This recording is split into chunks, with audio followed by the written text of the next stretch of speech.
So, when I was growing up, you know what a Democrat was, right? Democrat was a politician who wanted to put the working man first, right? The American majority working man came first. That party is gone. There is nothing like that today, okay? That's not what it's about. Now, a Democrat, a leftist, anybody who is left-leaning on the political spectrum is basically all about cultural Marxism. They're actually closer to communists than they are to the founding fathers of the United States. Democrats will do anything.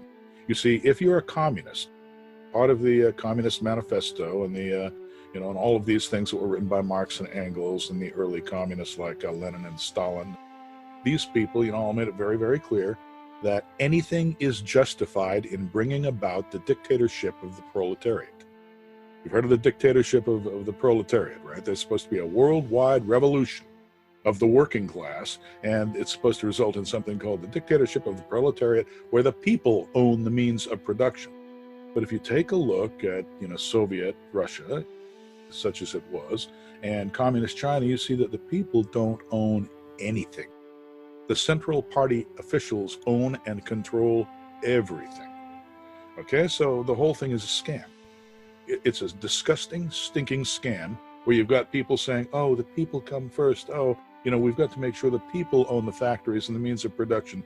These people are liars. And whenever they succeed, whenever one of their revolutions succeeds, they grab everything that's not nailed down. This is what we have to keep in mind. And yes, the Democrats will cheat like hell. Anything that Trump doesn't, he needs to step in right now and make sure that these people can't get away with certain things.